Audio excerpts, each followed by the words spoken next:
my mother is a like, don't drink, don't cuss, don't smoke kind of woman. You can dance though, but none of the other things. No, riddle me this. We could not watch South Park, but we could watch something that had like violence in it. Oh, yeah. Or didn't know what the word, put your earmuffs on. God damn it. I'd never heard that before, but then Will Smith said it in Independence Day. Oh. And my mom said, where did you hear that? And I said, Will Smith said it in Independence Day. What does it mean? Oh. I don't know what it means.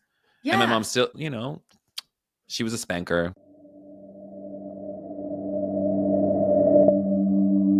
Welcome to Holy Ghosting, a podcast about life after religion. I'm Meg. I'm Sarai. And today we are so excited to welcome Kevin Garcia, a mystical theologian and practitioner, helping folks deconstruct from Christianity, evangelicalism, and all high control religions. Welcome to the show, Kevin. We're so glad you're back. Pew, pew, pew. The Hi, everyone. goes wild. Yeah. Thank you for having me in your space once again. Yes, we love having you here. Welcome back, Ghosties. Kevin, if you do not follow him, please go do that right now. Just pause. Do it. He is at the Kevin Garcia online. Go on his TikTok, y'all, because I'm very funny sometimes. There's just some really good vibes happening there, like constantly. Kevin, what else are you working on? Oh God. Aside from like, you know, trying to find gainful employment like every other human on the planet, I have two books out. Bad Theology Kills is the first one. The second one is called What Makes You Bloom. It's been out for about almost a year now, and best things I've ever written. And I'm currently working on a book proposal that I'm tentatively titling High Flop. Tell me everything. Unlearning Success and Failure from a post-capitalist, like more feminist like lens, very queered lens of just like community and success and like the markers that we had set up for us by society, and then we didn't hit them for one reason or another because they're all fucking fake. Yeah. You know? Well, and to keep it up, you have to like keep killing yourself over and over again to just barely make it. Mm-hmm. Yep. And I think this past year has really challenged me in who do I think I am? Like really, not even like trying to like be snooty about it, but like, what does it mean when you're not successful in the ways that you need to be successful? Like I've had to ask for so much help. You know, and I felt like a fucking failure. And it's like, am I a failure because I've got friends who are willing to help me right now? No. I'd say no. Am I a failure because my mother, who her name is also on the loan on this house, so it behooves her to like help me out with the payments. But also she owns 6 properties. She's so it's good. like she's fine. Yeah. And she's willing to help. So am I a failure because I have a mom who wants to help me sometimes? No. I'd say no. It sounds like you live in a beautiful community that supports you and loves you. Yeah. And when we uncouple our identity from what the capitalism says, I'm just like, it's really wonderful. You can, you know, it's like, once again, I'm finding myself, even though like things are very fucking hard, I'm also finding myself quite happy because like I'm not basing everything off of whether or not, you know, the important bills are paid. Okay. Yeah. Utilities are paid. Gas in the car, food in the fridge, girl. And sometimes that's, you know what that's called? It's called daily bread. Ooh. Oh yeah, it is. Don't let me go. Don't let me start. I hear it. I feel it. I'm right there with you. It is a time. Yeah. And it's humbling in a good way. Humiliating is the way I like to say it, just because it is humility, not like fake humbleness. Like it's just something really powerful about being able to accept help and to, as you were saying, uncouple not even just our like sense of identity, but our self-worth, like our very fundamental self-worth from what we do and how much we get paid and whether, you know, whether we have more than gas and groceries available to us at any given moment. Yeah. Yeah. Tell you what, like my friends have been really cool to me. Just like, you know, because we like to go out dancing and whatnot, and like going out, that's expensive stuff. And so I'm like, and they're going up and they're saying, hey, I got you. I'll take care of you. Like I went out to Pride this weekend. All my friends took care of me.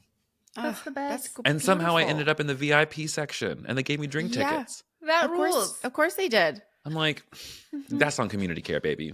Yeah. I love that. That's good. That is a beautiful thing. And it's like, it's nice because it's not even just for the basics. Like, okay, I'll make sure that you don't just fall off the planet, but also just the enjoyment, the camaraderie, and the yes, it's the we want us. You around. Yeah, that's really cool. Yes, yeah, that's really cool. I'm very lucky, very very thankful. I love that. I love you're in a very happy place. Yeah. All we can do is, remind ourselves of those moments and settle into them when we get them, because oh gosh, it is rough. It can be. But today we're gonna break. Let's have some a lulz. Of that bullshit. Okay. Yes, let's have an LOL moment, y'all. Let's go do some 90s nostalgia. Today we are going to talk about things we're told where it's evil. Kevin is going to join us on this episode where we're going to talk about kind of that middle school 90s era. So take yourself back. Think Rewind about in time. Let the world finding spin backwards. that independence, right, from your family. Except for me, there was still a lot of control. Yeah. How about for you? I too also was quite controlled. Yes, I'll concur. Yeah, Kevin. They tried to control me. They really did. But when I was in middle school, the pop punk revolution was happening, aka Good Charlotte, Avril Lavigne, Panic at the Disco, and there were also like the Christian reactionary bands like Showbread, who were like, wearing nail polish and skinny jeans and like looking really gay. But I was like, Mom, they're Christian. Yeah. So like I was like a goth kid through and through, and my family, who was like the good church family, I was still a super Christian. I was just goth. Oh yeah. And people don't like goth Christians. They really like had it out for us. Yeah. And I'm just over here saying like Jesus was emo. Okay. 100%. Jesus was totally emo. He wept. That's like the best Bible verse to remember. Yeah. And also just like, what did he weep for? All the bullshit of the world. All the bullshit, man. Yep. That's a beautiful thing. But yeah, I wasn't I also but that was the only way I got away with anything. That was the like one thing I got, but I wasn't allowed to like watch certain things. I wasn't allowed to go places. I didn't have a cell phone until I was like 17. Oh yeah. Yeah. I did get a pager from my mom for Christmas one year. No, you didn't. Listen, though, she had just gotten divorced. She was a single mom, full-time working. She had 2 like teenagers. And she said, you always carry a quarter. It was 20 cents, kids. If you didn't know, it was 20 cents back in the day that I'm talking about to make a phone call. 2 dimes. So she always told us, it's your responsibility to carry the money, but you must call me within 5 minutes of me paging you, no matter where you are, what you're doing, where you're at.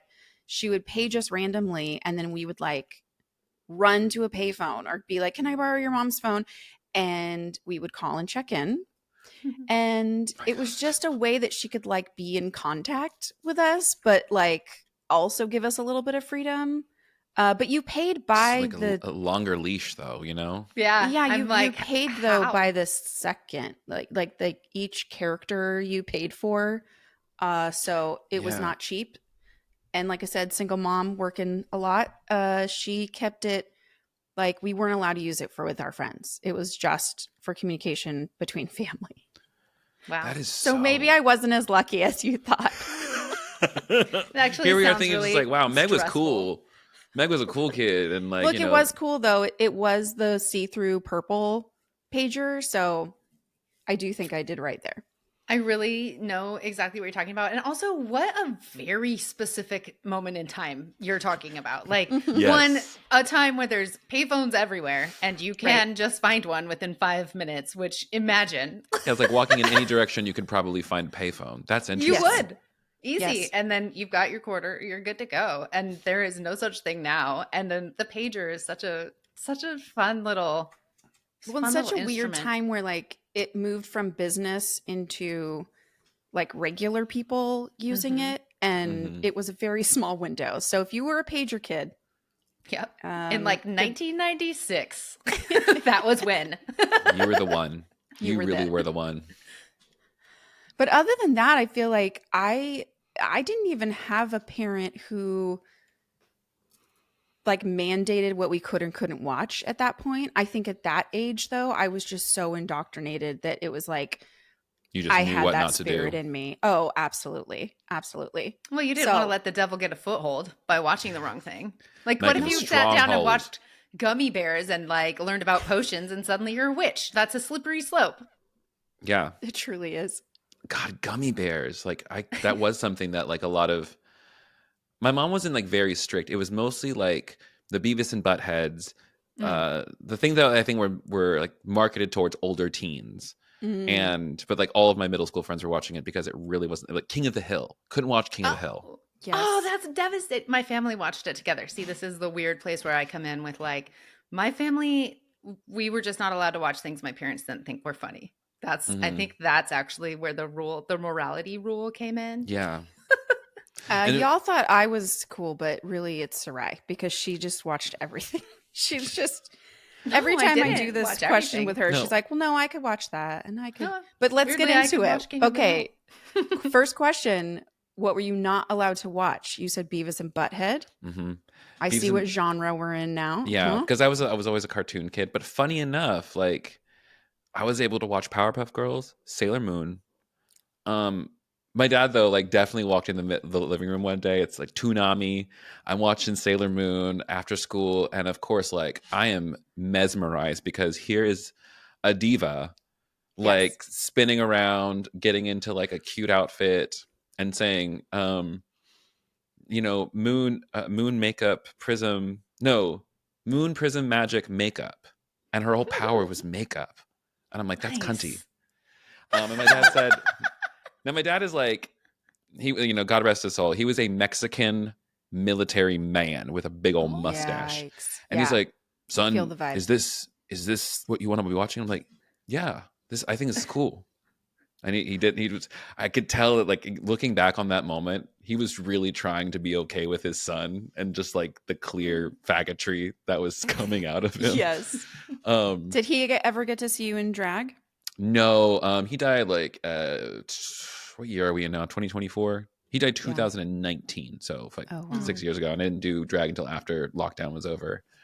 And we saw a lot of queens come out after lockdown. Yeah. Oh, because like we were all at home just practicing, and that was another thing. Absolutely. Can't watch anything, if we're departing from cartoons and like age appropriate things. In our house, certainly Will and Grace, not a thing. Yes. Yeah. We just watch brought that one up the other day. Yeah. Will and Grace. I mean, it was the idea of queerness, right? Because there wasn't a lot of makeout sessions happening. Like we didn't see sex on Will and Grace. It was just the fact it was all implied, really. Yes. Yes. The banter. And that was scary. Yeah. Heaven forbid you have an independent woman and a flamboyant male, be best friends. And not be married. Or sexually active together. Yeah. Wow. That's scandalous. That's right. Was there anything that you weren't allowed to watch? Or were you just like free as a bird? Plenty of things that I wasn't allowed to watch. I mean, it's hard. There's genres that we didn't really watch. Like we were never like a horror film family or something. But like as far as comedy went, we were pretty allowed to watch a lot of things, but usually with like supervision, or we would just watch the same things over and over. So like one of my favorite movies is Big. And there's the part where 12-year-old Josh Baskin's in the body of whatever age Tom Hanks was at the time of this, touches Fine as hell, Tom Perkins Hanks. And broad boob. And my mom would always stand in front of the TV with like a throw pillow and fast forward that part. And like, oh yeah, my mom would do the same thing if there's ever like a thing where just like, or cover your eyes. Yeah, and I'm just like, why is it okay for? Yeah, it was like sex or things that were just too. Can I tell you a funny, a weird story about like editing what your kids watch? This is a secondhand story. My friend John, growing up, his parents were both like basically MKs, but like a different breed of something. I don't know. Long story short. I don't know what that is. I'm going to pause. Oh, sorry. Missionary kid. Oh, missionary kid. Okay, I'm like, what's so an M? ubiquitous Okay, it has an acronym. You. My goodness. Yeah, I apologize for all of us who have the jargon. MK equals missionary kid. But Star Wars Episode 1, the scene where Qui-Gon Jinn is talking to Anakin's mother, and she says, "Oh, there wasn't a father. I conceived, I gave birth, and he's healthy. That's all I know about it." And because it was a virgin birth, my friend's mom went in on the VHS tape, found the scene, cut it out, no way, and then taped it back together. So there's just one. There's a part in when you put the movie in, it went and just cut to a movie. Let's cut it out. That is so much work. What? Because that was like blasphemous to Jesus. Apparently, it's just like this is too close. I thought you were going to say the opposite. Honestly, I thought you were going to say because there was a Jesus-like character in this completely made up, unrealistic universe. Well, that's blasphemy. That even they had a savior. Yeah. Well, the thing about that is like he becomes Darth Vader. He becomes Darth Vader. However, he still brings balance to the Force when he kills the Emperor at the end of Episode 6. You're right. And so I'm technically like he did fulfill the prophecy. He did. But he was a flawed. He wasn't a perfect Messiah. Therefore, can't have a virgin birth. Yeah, you don't deserve that unless you're the perfect Messiah who died for our sins on the cross as a sacrifice for us being disgusting wretches. Yeah, and you don't deserve an imperfect savior who, was kind of a badass in some ways and was like more talented than everybody else, but just got fell in love and then disillusioned with power. Yeah. Can't have that as a savior. No. Die to self, always. We know that. Die to self, or we're going to throw you into space. Sarai, were you allowed to watch Beavis and Butthead? Oh, that's I wouldn't no say on I was Kevin's. allowed to watch it, but it was something I did watch a lot. Like we didn't have cable though when I was a kid. It was category. A sneaking thing. It was with my best friend in high school, and I'd hang out at her house, and we'd watch MTV all the time. And Beavis and Butthead. We went to the movie theater to see Beavis and Butthead Do America, and I remember like some really random scene in Beavis and Butthead was the funniest thing I had ever seen in my whole life as a kid, where they had like, this is gross. Sorry. Content warning. It's Beavis and Butthead. A dead squirrel, and we're talking about Beavis and Butthead. And they were like kicking and throwing this dead squirrel like it was in a sport. And I don't remember anything else but that I was laughing my whole ass off for like the longest time during this scene, and I think it gave me a lot of joy. Like I think it kind of carried me through the rest of high school to enjoy that one little Beavis and Butthead moment. Just the title of that movie, Do America, was just a no for me. Oh, I just loved it. But by then I had a driver's license, and my best friend Amy had a driver's license, and we could go to the movies. We also went, sidebar, not about Beavis and Butthead, we also went to see a movie, Tales from the Crypt movie called Bordello of Blood. And we didn't know what a bordello was. It turns out there's a lot of naked boobs in that movie. And we were the only people in this movie theater. It was at the $1.50 theater we used to have. Yes. Shout out for the 90s if you know what a dollar movie theater is. Yes. I know. It was so good. So it was like the second ran movies. Yeah. We went to see it there, and we both were like, well, maybe we should leave, but there was no one else there. And I think we were like, well, let's stay. And we watched this whole movie. It turns out like I'm queer. I didn't know that until later, but I didn't want to leave. Just like, I don't know. Just I was like, boobs. Yeah, it's just hot boobs. It was very, very horny for me. I do remember that part of it. And I was shockingly less uncomfortable with it than I would think in retrospect, but the heart wants what it wants. And I was into a bunch of vampire bordello ladies. Hell, vampire bordello ladies. That's so. That sounds hot. I'm just like, I'm turned on, and I don't. You're like, boobs? Who cares? Yeah, I hot bordello though. No, with blood on them? This is something I've like noticed as I've gotten older. Though I used to think I was just like very strictly gay, but then as I've gotten older, like my genres have widened. Oh, lovely! Exponentially. So it's like, trans women, queer. It's like trans women, queer women. But if you are a cis het woman, you ain't got nothing for me. Sure, you know, that makes with a lot the of exception sense. of J-Lo in the movie Hustlers. There was something that hit me hard. And I was like, wow, this is very sexy. Sometimes J-Lo just really gets there, and you know, and then other times she for still doing it. Yeah, and then other times she makes the worst movie ever, and then a documentary about the worst movie ever. True, and then gets divorced from her longtime will they won't they, R.I.P. Benifer, again. Yeah, Laura, we just want to lift up Benifer right now. Just put a hedge of protection around them. Yeah, and their sacred marriage. All right, if Beavis and Butthead was a no, I'm gonna go and ask about South Park.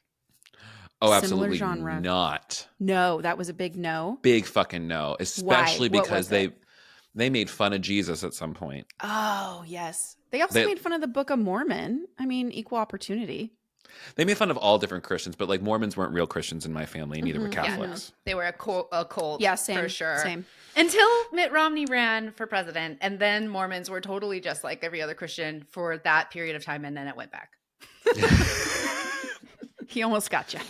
Yeah, like 2012 was a big year for the Mormons. He almost made Mormonism cool again, but couldn't quite swing it. Couldn't quite. I think thanks, Obama. The mom taught ladies are on the next round of that. They're really out there trying to make Mormon moms cool. Yeah, so we'll see how it goes. They're super feminist.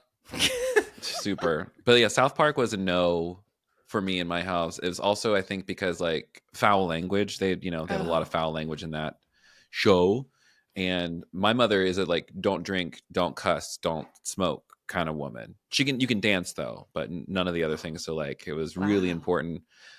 Now riddle me this though, is like we could not watch South Park, but then like we could watch something that had like violence in it, or just like I didn't know what the word put your earmuffs on, god damn it, I'd never heard that before, but then Will Smith said it in Independence Day. And my mom said, where did you hear that? And I said, Will Smith said it in Independence Day. What does it mean? I don't know what it means. Yeah. And my mom still, she was a spanker. She's worked on it since then.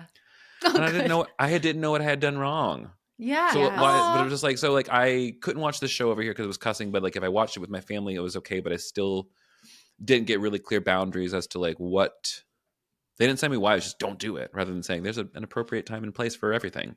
Yeah. Well, not because there wasn't. I think a lot of our parents might have followed the similar thing with Sarai's parents, but maybe we just didn't know that if they didn't want to watch that movie, they weren't going to. But if they wanted to watch it and it was like PG-13 and it was like, they made it like they were being so amazing by letting me watch with them, or like how generous. Such a right? You don't even know how blessed you are. But don't you dare repeat any of the bad words. And none of the attitudes. If any child is ever rude to an adult, do not follow them. Because of this reason, so many of my friends were not allowed to watch Rugrats because Angelica was rude to her mom. Oh, interesting. Not a thing for y'all, though. I just didn't want. Yeah, I didn't watch Rugrats. But I didn't like Rugrats very much, mostly because the characters were hideous. And same with like, it was I didn't like watching it. I was just like, this is aesthetically gross to me. It was like that baby's head looks like a pile of shit. And it was horrible. Yes, it did. That's what kept me emoji. Away from South Park was just so many like gross things in it that I was like very uninterested. Annoyed me. I was just not. I didn't want to watch South Park, but by the time it was a thing, I think I was already like an adult, probably. So technically, I could have watched it. By the time I got around to like watching an episode of South Park, I realized like, oh, this was specifically written for stoners. Oh yes, which like you'd think I watched Beavis and Butthead too, but definitely. I was just high on life, so I thought it was funny. And Jesus. Yep. Jesus was. Did any of you have a Jesus is my drug T-shirt? Anyone? No. Just me. Cool. Drugs were always now I want to bad. Find it. Even I do love that you had that. What a goth I had so much witness wear. So much fantastic. Stupid Christian witness wear. That's what we called it. I didn't even consider that because I only, would get things on a T-shirt if they were Christian. But it was just because I was so embedded.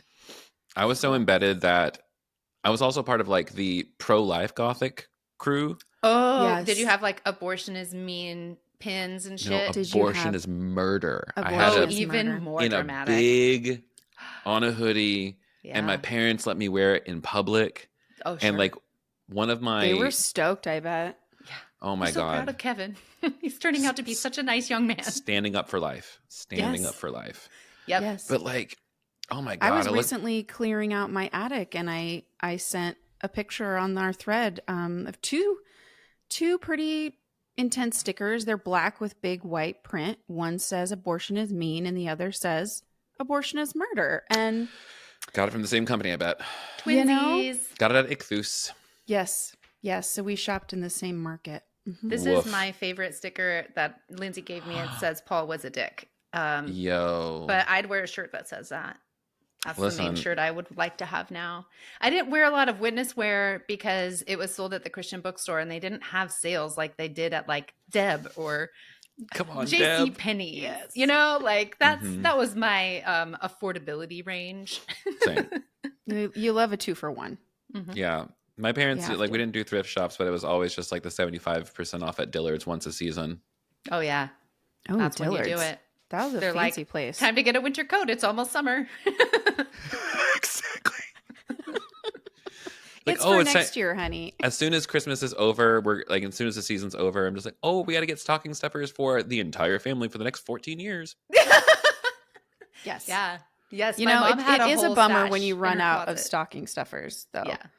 As a person who primarily fills stockings for my family, gosh, you know, when you're just trying to get as much fruit and batteries as you can to like fill the bottom. Proverbs 31 right here, baby. That's her. She is just crushing it. She is always weaving cloth of purple and selling it in the market, stuff like that. In the market, that's what she does. Yeah, she can laugh at the future. Pager. Yes, she's the wife worthy of a king. So good job.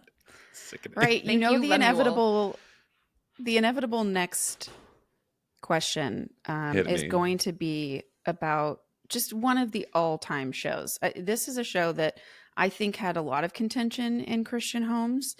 So I want to hear what both of you, where did this land in the categories of, did you sneak watch it? Were you allowed to watch it? Or were you not allowed to watch it? We're going to start with Kevin, The Simpsons. I was not allowed to watch The Simpsons at all. And I think because I just, didn't watch it, it wasn't like the thing, but like all of my friends did. And I just I got baptized at age 9. So like, I'm very goody two shoes. I'm very like, well, I got to listen, God's watching. Yes. Oh yeah. So I, heaven forbid, like if Heartstopper came out when I was in middle school, it would have been over. It would have been over. But no, I got stuck with Rugrats. Yep. Fucking I got stuck with those hideous. But yeah, babies. didn't watch Simpsons. Didn't sneak watch it. Although did you watch it at Friends ever? Yeah, that's actually like popping almost like, I think at my friend Sean's house. My mom had a best friend. My mom's name is Deborah. Best friend named Debbie. So love it. And Sean was like, yeah, let's, you want to watch The Simpsons? And I'm just like, Mom says I can't watch that. It's like, because your mom's not here. And I was like, okay. And you're like, I don't have an argument for this. Couldn't tell you what the episode was about. Great influence. Yeah. Yeah. His mom smoked cigarettes though, and was divorced in the 90s. So like, was your mom missionary friending? Couldn't say, but we did we did end up with both of them at Vacation Bible School that summer. Mm-hmm. Score. That's awesome. So either way, I watched Simpsons. I probably watched it at his house. Couldn't tell you what the episode was, but one of the early ones, probably. Yeah, and I felt bad the whole time for sure. Oh, that's sad. Did you ever confess it to your mom that you had watched it? No, I did confess other stupid things later in life that like I would totally got off scot-free, but my conscience wouldn't let me. So like I was like, Mom, I drank alcohol at the party, and I had a sip of beer one time. That was it. Oh yeah, you're such a sweetheart. Yeah, but that's the kind of kid I was. I was literally like kind of golden child in so many ways. Yeah, we would have been besties. We would have just been like praying for everyone at the party, in the corner. For sure. And then being in full repentance all night for that sip of beer we tried. Sackcloth, ashes. Did y'all get to watch The Simpsons? Meg? Well, I was a big fat no. Until, I mean, honestly, my life changed after my parents got divorced in very meaningful ways. Like we had a much quieter, peaceful, loving home when my dad didn't live there. It was amazing. I loved it. And, you know, but then we also kind of, my mom was working so much because she just was the only person providing anything for 2 kids. And my brother and I got to be home a lot. Like I remember those summers of just debauchery. I mean, true debauchery. Simpsons we watched on the TV, The Simpsons. Drinking pop. We did not drink pop. Okay, that was not allowed. Obviously, I didn't even have sparkling water until I was a full-grown ass adult. Your mom's like, bubbles in water is evil. We don't do that. Whoa. Is this a true story? No, not the bubble part. No, Sarai just made that up. Bubbles are full of Satan's tears. It's just, you can't do it. They're putting gay in it. No, but I wasn't allowed. I wasn't allowed. Oh, that's what got me gay. The LaCroix. I started to Yep. Can't have that LaCroix. It makes sense. That's a problem. It dilutes the estrogen and makes and increases testosterone. Ghosties, I'm just so glad we could bring you so much science in this episode. Yeah, I have a degree in music education, so I know. And I got a C in my biology class, so I can give you like a 75% good answer. That's great. I like it. It counts. That's all we need here. My brother I have a degree in Beavis general ministry. So, he did. My brother loved Beavis and Butthead. He was a big fan. I think it really resonated. It's potentially the time when maybe he started smoking weed. So maybe that makes sense. A lot of sense. I hated it. Didn't want to watch it. And The Simpsons I was really torn about. I feel like I had a similar conscience experience that I couldn't. It was like I couldn't enjoy it. And when something was so hilarious that I actually laughed, I felt awful. Like I was like, that's just little pieces of my soul becoming depraved again, you know? Yeah. Bit I had by that bit. And then like, I don't know if you ever experienced just like, I don't feel bad. And I feel bad about not feeling bad. Yeah. Yeah. That's we can get worse. really meta with our guilt if we need to, because the problem is if you don't feel it, then you have to manufacture it one way or another. So you can go to the altar and be absolved on Sunday. Yeah. That's probably and like then why just still hate yourself forever. But yeah. It's like, but that was like so crazy. I'm just like, that was never like a thing to note. It's like, I don't feel bad. Why is that? Shouldn't I feel bad? Mm. But then like we were taught, I was like, this, you're so far from God, you can't even tell what's good and evil anymore. Yes, that's what I told myself. And so like I was, it's kind of a company line. Regulating our own media after that point really became, I don't know, it was like an easy job. Like our parents were just able to kind of go, I think I've put enough fear in you that. Yeah. I think the thing that also complicated it for me, so I originally came out to my parents in high school when I was like 14, didn't go well.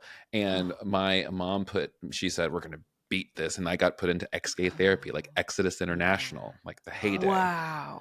And Exodus itself, damn. Right. And so I was really sold out around things. And there was really a big push around making sure that you never set yourself up in a way that that temptation could even be a thing. And so it was everything from like the music that you listened to, the books you read, the people you hung out with. So, and it was like, so for me, it was like very double down on a lot of stuff around like 14, 15, 16 was like, I really became a pious little bitch. Yeah. And it was safe. It was safer for you. Yeah. Well, that's what they wanted us to be. We got like not spanked for that usually. Yeah. And then I just became so fucking boring, like everyone at school's like doing normal things. And I'm just like, hey, you gotta go to Bible study. I was in the theater department. I was the only one who didn't go to the after parties. Aww. That sucks. And I was the lead. I was the lead. You would have been carried around that party on everyone else's shoulders. And alas, you would have gotten so wasted. And I would have probably kissed Robbie Magnuson on the mouth. Robbie missed out. Poor Robbie. Sorry, Rob. If you're listening, Robbie, which I know you're not, but if you're out there. Hey, miracles happen. That's what I've heard. Sometimes Robbies are ghosties too. Once in a while. Yeah. Famously, All right, Sarai. I was not allowed to watch The Simpsons, but then one fateful night, I was at my cousin's house. I do not remember whether we were being supervised by any adults, but it seems like not. And maybe it was like I don't know. Somehow she and I were in the living room and we turned on The Simpsons because my cousin didn't give a fuck. This is my cousin Micah, who really loyal listeners will remember from our transparenting episode last year. And we sat there and watched an episode of The Simpsons, and I thought it was so funny. And then all of a sudden, I heard some laughter coming from behind us, and it was my dad and my mom, and they were laughing so much. And I was like, I'm so busted, but what is happening? And then we watched The Simpsons as a family from that day forward. For a long time, it was just like 1990. Wow. I was like 10 or 11. Yeah, this story blows my mind. And we all just Wow. watched The Simpsons together. It's like my love language is 90s Simpsons references because that's what my family had together, and like Mystery Science Theater 3000. Those are the main things that made an Isaacson at the time, you know? Simpsons. Sometimes miracles happen. That's like the Holy Ghost intervened. Oh, the Holy Ghost knew I needed to have Ned Flanders as an object of ridicule. I needed it. And it helped me. It really gave me life. What did your mom do about Ned? Sarai's mom is still a Christian, was a very strong Christian. So there was this guy at our church who sold Fuller brushes as his quote unquote job. Fuller Brush Man. It's like an MLM, but they sell cleaning products. Okay. And he would come to our house. He was lanky, tall, very nerdy, and we just secretly like referred to him as Ned Flanders behind his back. I mean, my family, I'm not going to say I love that. Like a part of our family was that sort of David Letterman rules the world, and we all think he's really funny, even though he's just like mean a lot. And we adopted a similar attitude toward what was funny and kind of just talked shit about people, but like your family in a way that made like us all laugh a lot. It was fun. I mean, we'd leave church and just go on and on about whatever, and it was a good time. So yeah, my family was like didn't totally match in a lot of ways, but The Simpsons, I mean, I really think it was funny because everyone was having such a having a cow about the existence of Bart Simpson, and like he was such a miscreant and whatever, and it was just so harmless. And they never really they didn't want to get on with Lisa, who like turns out like she's like a feminist icon. Yes, right. She's a feminist icon, and I also deeply identified with her. She would say very things like, independent woman. Grade me, I'm ever so smart. And I was like, I know, I feel that too. Like I really like grades. Oh man. I mean, I'm halfway between Homer and Bart. I think I'm a Homer son, Bart rising, Lisa Moon. Oh, that makes a lot of sense. Yep. I'm a triple Lisa. That's how I am. I'm a Marge. I'm a Marge son. A Marge is Let's be real. Yeah. My mom is very Marge. My dad liked to emulate Homer Simpson. He gave us life advice that Homer Simpson would say, like, never try. And so that was pretty cool. Related to Ned Flanders, I'll send this video to you after, but there is this male pole dancer that I love. He's a go-go dancer, but one year he dressed up as a sexy Ned Flanders for Halloween. That's awesome. Full body paint yellow, but also like he used makeup to like really carve out all of his abs, and I'm like, why am I very into Ned? Watchers of The Simpsons will know that secretly Ned Flanders was ripped and super hot, and you just didn't know under his sweater. Yeah, he was. So I'm looking for my Ned Flanders, honestly. Yeah. You know what? Your Marge needs a Ned. For me, The Simpsons was like always a bad, even when I was watching it and laughing. But it wasn't until my husband was like, I think I'm ready to introduce our kid to The Simpsons, that I had this other like feeling of like, oh no, it's depraved. It's going to, like harm him. And so my kid's an atheist. Like he's never been to church. He's very self-determined. Wow. What's that like? He's 14, right? It's I An love it. atheist I at 14, love that is living crazy through cool. that. Yeah. God. He's very thoughtful about it. It's not just out of some, oh, I heard my mom doesn't like church anymore. He's had his own interesting experiences with Christians. And when I heard him, just like the deep laughter, just like the belly laughs and the just like letting everything go and being able to experience joy. I think it was during the pandemic when it happened. And so all of those fears just kind of instantly melt away when you realize like, this isn't harmful. Like these are characters. He looks at Homer and is like, don't be like that. This is not a person to emulate. He also looks at Bart and was just like, yeah, kids don't have rights. Like, what the hell? Like, that's so unfair. Why do you have to just do everything parents say? Yeah. And Bart was a little rebellious, but like, good for him, good for him. And I think it's time. I think it's time for us to watch something. So Ready. Ghosties, we're going to watch this live with Kevin. This is going to be a surprise episode to Sarai and I. Kevin has chosen something that he was not allowed to watch. I also Googled most popular episode of this show, and this is the one that came up. So if you don't like my choice, this is because of Google. Thanks a lot, internet. Yeah, thanks a lot. This is season 4, episode 12. Yay. This is a really good one. Oh my God, I'm so excited. All right, y'all, like it's Marge versus the monorail. I'm excited. This is actually... Also, the reason I learned what a major seventh was because of The Simpsons. All right, Lord, if it be thy will. Ooh, there's going to be a town meeting to decide how to spend Mr. Burns' money. Ooh, it looks... Am I turning you on? No. What if I undo this button? Good night, Homer. This is also me flirting. Yep. God, that's so me flirting. After an exhaustive search, Springfield has found its monorail conductor, Homer Simpson. Homer, there's a family of possums in here. I call the big one Bitey. Monorails to Brockway, Ogdenville, and North Haverbrook. Is there a chance the track could bend? I call the big one. All aboard! Like a someone who's like on the Death Star. Yes, it's a good look.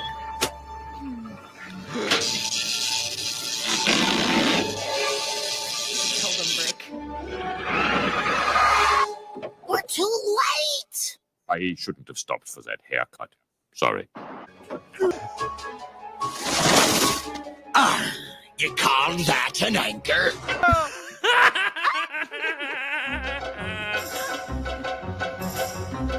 It's so silly. Oh my God, it was so evil, guys. You feel a little bit eviler? I feel corrupted. Yeah, that was just so cute and fun. There were so layers to it because it was a commentary on the way that corporations just poison the environment. Yes. And how we appropriate funds within our community, which is why it's really important that you vote in your local elections. Gee, how timely. Kevin, bringing it home with the real message. Yes. The Simpsons were always telling us to go vote.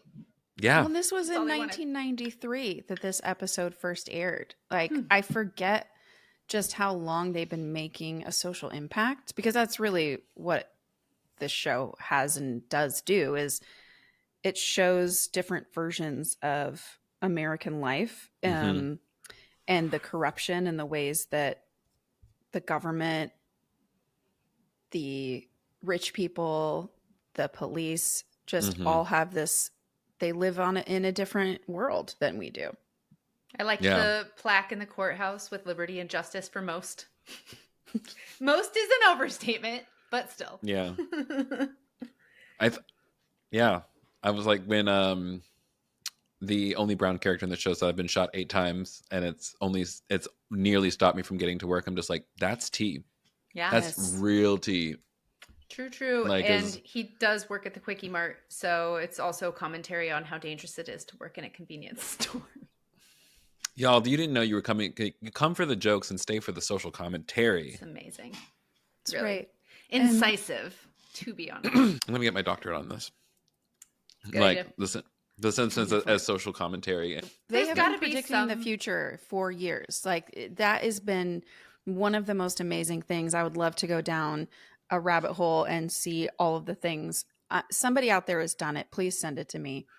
What has the Simpsons predicted? What kind of social commentary have they been discussing from way back in the early 90s, 80s, actually, late 80s?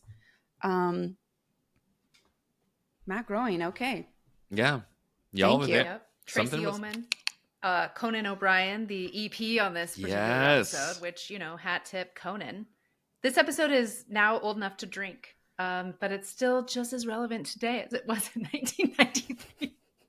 Also, town charters, looking at what actually is written in them for real and the stuff that we have redlined out of them is fascinating. Yeah. I think. Laws that are still on the books that we don't really know, but that are still like things that people can be prosecuted for. Like the Constitution hasn't really been updated since the Bill of Rights. What was the last amendment? Was the Voting Rights Act, right? I don't even know. I think that was the last time that the Constitution was amended. That's probably true because we didn't get ERA. We still don't have equal rights for people of all genders. So you know, it's so cute. Yeah, Oregon's Constitution is full of racism and basically dominionism. It was founded as a whites only white haven state. So I was taught, like, we never had slavery in Oregon, but that was because it wasn't legal to be Black while being here. So that's all still there. It's just like, well, we don't really mean it anymore. It's like, hey, listen, we're not going to make you work for no money anymore, but also you got to go fuck off somewhere else. Like, that's kind of rude. Go to California. Anywhere. Well, if you were somebody who didn't get to watch The Simpsons because they were so evil, let this be my strange encouragement to you to go and watch some episodes. Maybe see what you were missing out on. The kind of subject matters and personal dilemmas and conversations that these different characters have and who they each represent, you know, different parts of ourselves. Like we're all the Marge sometimes, we're all the Bart, we're all the Lisa, we're all the Homer. And, you know, we're certainly all the baby. Like certainly. Maybe you're the twin sisters. I don't know. Yeah, maybe. But embrace it. Yeah, get in there and like figure out who your big three is, you know? Yeah. Yes. Yep. That's your big three in the Simpsons cosmology. Before we head out for the day, big shout out to the Simpsons crew, all of the talented voice actors, the writers, the people that created such an iconic show that we were, some of us, not allowed to watch. But I want to know, what are the most amazing things in this same era of life? What was the best thing that you sneak watched? Okay, honestly, so like this was like very budding and I only watched one episode. It was at my friend Ashley's house. Her mom spelled her name Ashlye, and her name was Ashley. And I'm just like, wow. Interesting. Okay. Yeah. Anyways, but happened. She and I, she's like, have you ever heard of Queer as Folk? Because like I was like, you know, this budding queer kid. And I watched the first episode of Queer as Folk and it was so sexy, hot, and cool. And I also felt so bad about it. But it was like, that was like my first introduction to like anything gay. Was sneakily watching it on her parents' computer. Wow. The computer even. Yeah, that's like the ultimate. Man, excellence. The computer did really change the world, didn't it? Look at us. Yeah. That's cool. But yeah, I watched that in, I think, like freshman year of high school. Like, she was one of my very first friends. So this was like, early aughts. Wow. I love it. That's cool. Sarai, what about you? What did you sneak watch? I just don't really feel like I had to sneak watch that much stuff. but Lucky. I know, because I Brag sneak about watched it. The Simpsons and it turned into the thing that my family still to this day is comforted by. And like the main way we relate to each other. Our point of reference and comedy that we can all find common ground on. Yeah. It's also what taught me like all cultural references, because they do so much of that like I know about a million things that I've never actually seen or that I saw after it was mentioned on The Simpsons. And that is really amazing to me, because that I think that actually gave me a lexicon of American culture and just like pop culture that I would never have accessed like that. It's weirdly educational while being self-referential. Yes. So I'm going to say that's the best thing, just to follow the theme of this episode, that I ever sneak watched, because it did change the trajectory of my life and my family's life. That. You know, not to overstate it, but I find but The Simpsons kind of changed my fucking life. So it did, you know, and also I just in a vulnerable and like sad thing, I just lost my youngest brother. And so part of why I was just talking about the monorail episode is related to that and us all being together about that. But yeah, so it's actually sweet to me. I'm really, really, sometimes mysterious things happen, and it makes me so happy. Yeah, thanks for picking the monorail episode. It's a really good one. Yeah. I did it because I did my research. It wasn't Google suggestion at all. Google did a good job. Google was right. It's a really good one. Yeah. Plus, it features Phil Hartman, so R.I.P. American Treasure, as Lyle Landley. And he's probably one of the funniest people who ever lived. Yeah. My God. How about you, Meg? Would you sneak? Oh, let's see. Middle school era. I think anything was a sneak, honestly. Like Saved by the Bell was a sneak.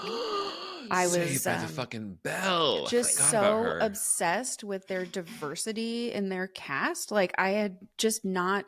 I grew up in such a whitewashed culture that like I just thought like there's just all these beautiful people, and they don't all look like the kids at my church or my Christian school. And I don't know why. Probably the like. I think the women on that show, honestly, Jesse and Lisa in particular, Kelly, sure, just strong women who had opinions, shared them, did not back down. That was also just something I'd never seen before. So I did get a little bit obsessed. I always wanted to see like what they were up to, not what Zach Morris was up to. I did not give a fuck. But gosh, those women, those female Lisa characters, Turtle really was the one, honestly. Yes. Fashion queen. Yeah. Delightful. True delight. Plus, we got those Mario Lopez dimples, you know? Like, that's pretty Oh, that man he hasn't aged. No, he has aged like fine fucking wine. I know. He seems being adorable all the time. Magical. Thank you, Mario Lopez. Oh, God. Yeah. Lord, if it be thy will. For me. Doesn't have to be Mario Lopez, but I'll take somebody who looks just like him. That would be fine. That's enough. Just a doppelganger. Yeah, absolutely. Same sweet dimples. That's all that matters. Yeah. Yeah. Oh, well, thank you so much, Kevin, for joining us today. I'm excited for this series. I'm excited to see what other things you're getting into. Reminder, Kevin is at the Kevin Garcia. You can go see him on all social channels, and please go follow him on TikTok. It's one of my favorite places to be and to see what you are doing to brighten the world, and also to just be real. I love that you have kind of made it acceptable, made it okay for us to be vulnerable, for us to share the stuff that is tough and to ask for help when we need it. It's a really important thing that I think a lot of us did not learn to do as little church kids. And you just being vulnerable and showing up all the time, just whoever you are, whatever state you're in, whatever emotion you're going through, it really does matter. It matters for people who were just like us growing up to see that, you know, yes, it gets better, but yeah, we still struggle. We're still working. We're still on this path of self-discovery and re-emerging. from the boxes that we were all smashed into as kids. Thank you for saying that. That means a lot, and I receive it. That feels very nice to hear. God. Yeah. But also go buy my book. For real. It's really good. Yes. Do it. And I'm supposed to say I'm also speaking at the Q Christian Fellowship Conference in Atlanta, Georgia in January. And I'm also going to be at Content Warning, which is also in Atlanta in February. So, if you're around and you want to hang out IRL, that's where I'll be, in the city where I live. Yes. The only way that I'm going to these things is because it's in my city. Nothing happens in Eugene, so we're never anywhere. But Yeah. That's awesome. But for real, thank you both for having me on the show. Big fan. Like, you're so funny and delightful to be around, and the content's just good. So it's fun to be a part of it. Thank you for having me. What a treat. Yes. Anytime, bro. Thanks, Kevin Garcia, for joining us today. If you want to find out more about what Kevin is up to, you can also go to his website, thekevingarcia.com. Kevin is a spiritual director and mystical theologian. His books are Bad Theology Kills and What Makes You Bloom. You can find them anywhere books are sold, and we really encourage you to go check out what he's doing. And if you're in the Atlanta area, go see Kevin live in person. He's a delight, and I know you'll have an amazing time. If you want to connect with us in between shows, we're online at holyghosting.com. You can find us on TikTok at Holy Ghosting, and on Instagram and Facebook, you can join our members-only groups at Holy Ghosting Pod. Thanks so much, Ghosties. We're happy you're here, and we'll see you next time. Amazing. Perfectly executed. You're awesome. I'm sorry I called you bro. That was a weird thing for me to do. Oh, it's okay. Listen, just call me sis next time you see me. Balance it out. Got you, sis. Now also, ever since I've watched this episode though, I'm just like, oh my God, I'll be Marge Simpson for Halloween. Fuck it. That's such a good costume. Yep. Oh my God, wait, I could also be Ned Flanders. You could be. Oh, you're gonna have to go to what am I Nard gonna parties. do? Narge. No, I'll probably be Marge Simpson. Yeah, you could do half and half. I mean, the hair is really a valuable asset. Oh my God, wait, a bearded Marge Simpson, because I don't ever, like, when I do drag, I never shave my beard. Yes, I love that. Can you do a Marge? You could paint it like blue. A glitter beard for Marge. She would look really hot that way, I think. Really cunty do a drag Marge outfit. Like a blue glitter beard. Oh my God. Okay, we got work to do. We got work to do, baby. Please take pics. Start getting your costume ready. I want to see it. It's gonna be good.